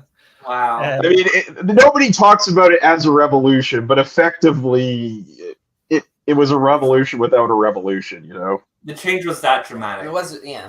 Yeah. A revolution from above, just the type we like. Final slide. Let me hit it. I'll do this one. Complexity versus disillusion. I'm just gonna mute you. Okay. It certainly seems complexity versus disillusion. It certainly seems premature to declare the death of class. Class may not be the most powerful or fundamental cause of societal organization, and class struggle may not be the most powerful transformative force in the world today. Class primacy, as a generalized explanatory principle across all social explananda, is implausible. However, class remains a significant and sometimes powerful determinant of many aspects of social life. In denying the significance of these kinds of empirical observations, Pekulski and Waters seem to be mistaking the increasing complexity of class relations in contemporary capitalist society with the dissolution of class altogether. While it was never true that a simple polarized two-class model of capitalism was sufficient to understand the effects of class on consciousness and action in concrete capitalist societies, there were times and places where perhaps this was a reasonable first approximation. Excuse me.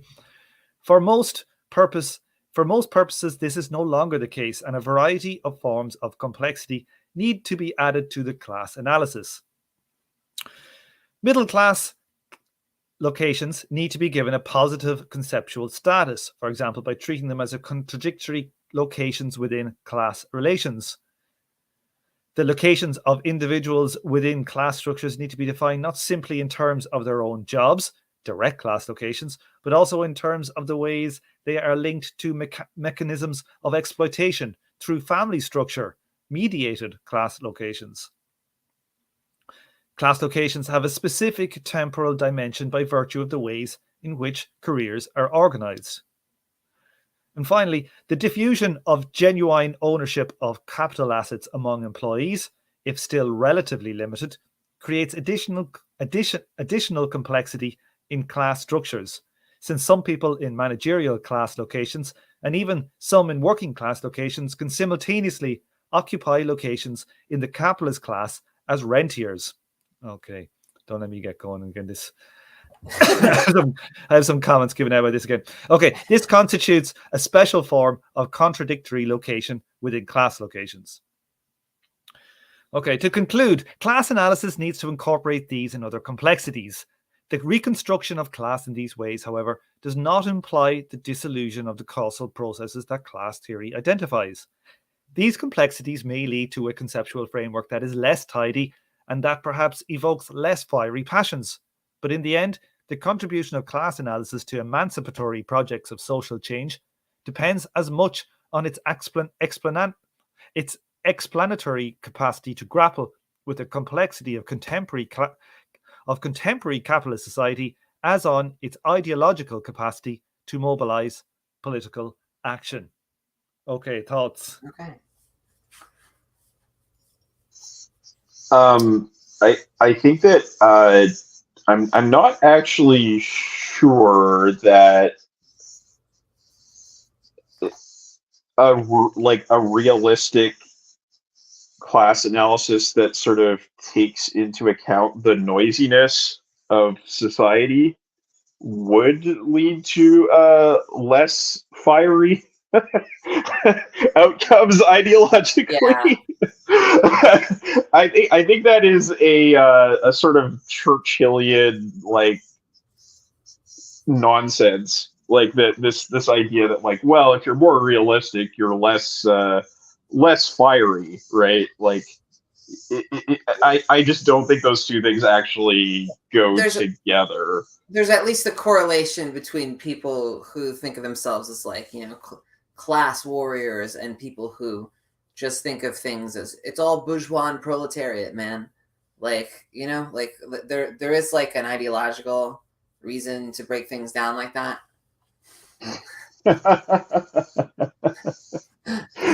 Yeah, well, the other thing I was thinking of was like how they got rid of the Gothic script in Germany after the war. That's a similar phenomenon, right? Yeah.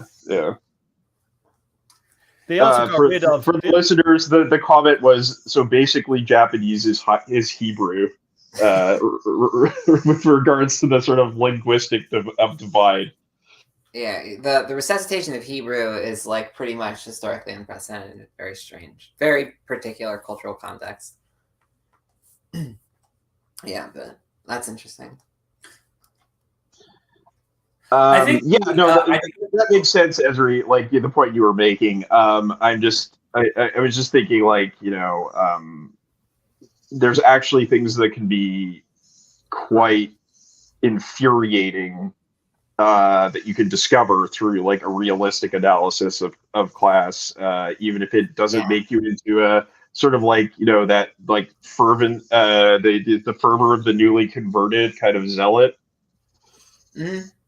Yeah, no, I think I agree with your point overall, because like when you get a sense of how unfair things are and you really see your location on the anthill and like you understand exploitation, like, you know, if you're like a pro-social hopeful person, you're like, all right, who do I team up with? Take this motherfucker out. Like, well, and yeah, I think like this is the kind of stuff that it can let a fly under ass, like knowing the complexities and still seeing like how awful and unequal things are. But I think in like a very literal sense of like mobilization, you know, what kind of slogan can we get out of this? The middle class is a contradictory location within class locations. Yeah. No, reading this, someone we were talking to kind of suggested that this book was a break from his previous work on class. And I think that's totally misreading. It's like trying to take some of his like more empirical and like super zoomed out work or like kind of quant oriented class work into like more qualitative kind of theoretical territory. And like, it's just sort of, it's more building on it because contradictory class location, something it's like a fucking terrible phrase he comes up with. Probably like just after he was like a Maoist or something. I'm not sure. And like one of the two. I don't know. That definitely has the Marx speak on it. Like we could do better than contradictory class locations, but like you kind of know what he means. Like you have to think about the complexity of class analysis because like there is someone who like works at like a fast food joint and like is like a very small landlord or something. Like that person exists. Like it's just like you were talking about with the self-employed workers, right? Like there is a contradictory motivation there. Earlier in this podcast.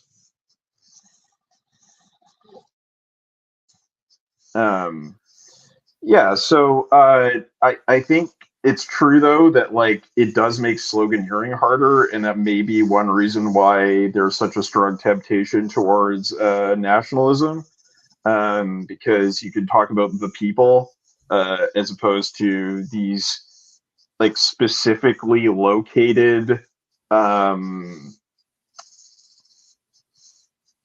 class situations that Wright is zeroing in on here.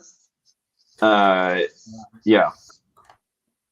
But I think one of the things as well is like that with like, you know, all of the stuff of the class compromise after the Second World War being, you know, very much, if not totally gone, on the way gone, that we're, you know, we're going to see workers be in a situation that is analogous, if not the same, you know, not to say exactly the same, to like workers that, you know, the unionization drives.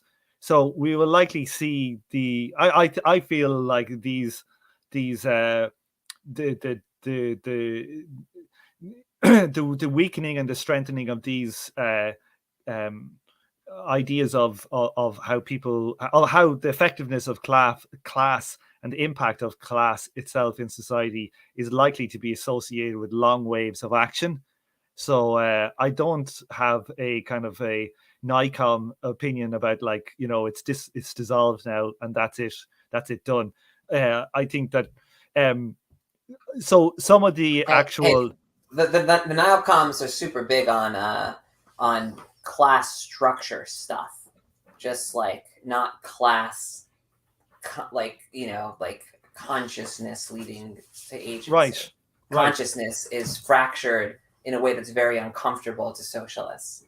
Like, and that's true.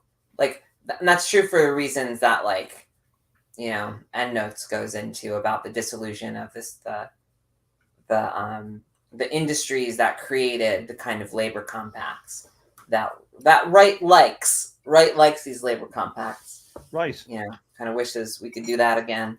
That'd be cool.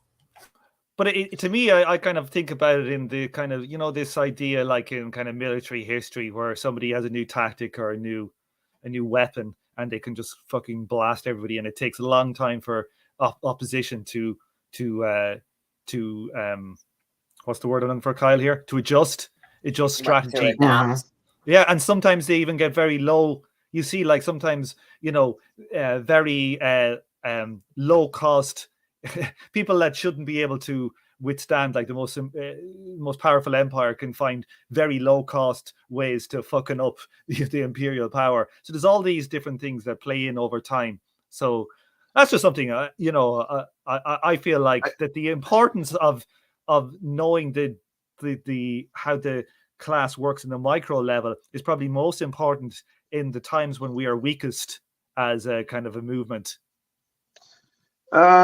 Yeah, but I think that there's some things, for example, like Ezra, you kind of mentioned earlier in this podcast, like this point about the locations of individuals within class structures needs to be defined not simply in terms of their own jobs, but also in terms of the ways they are linked to the mechanisms of exploitation through family structure. So, right. You know, talking about like, you know, left politics and people who come from trust fund backgrounds becoming communists. You know, this kind of micro stuff does matter, even you know, in an upswell, because what you get in an upswell is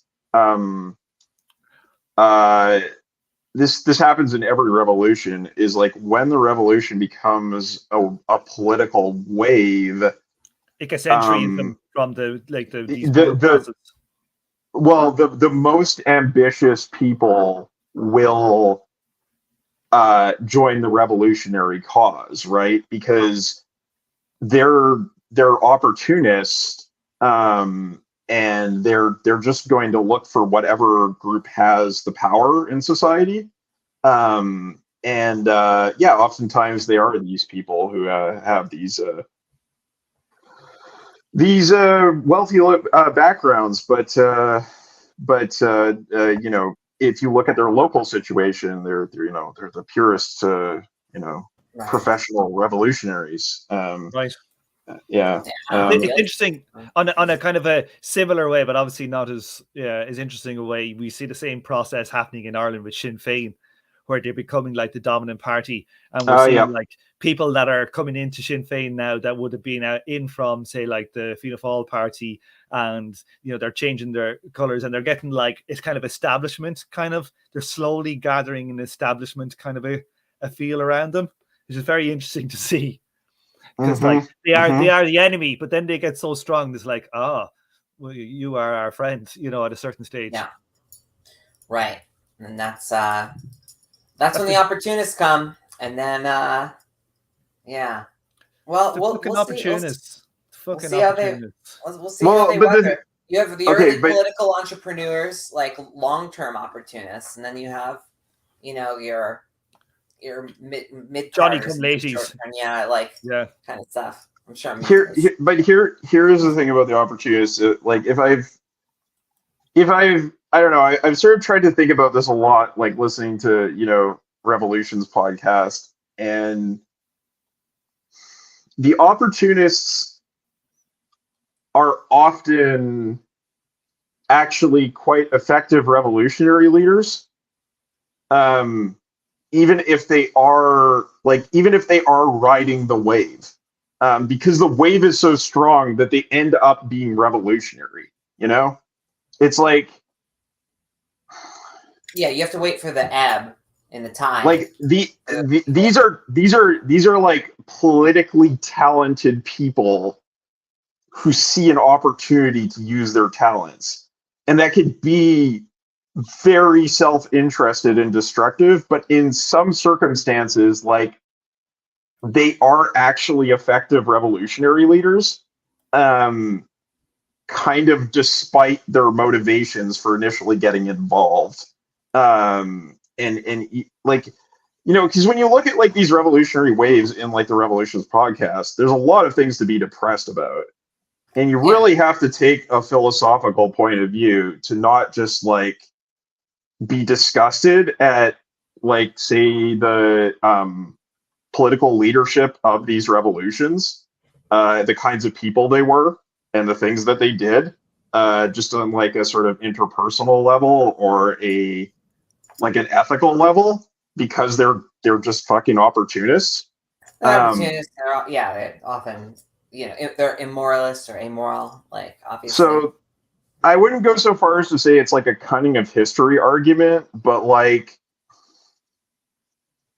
sometimes if you look at the big picture, they do actually achieve worthwhile things, even though like you get somebody like Marat or especially Marat, who's just like, a very gross person, personally speaking. Yeah.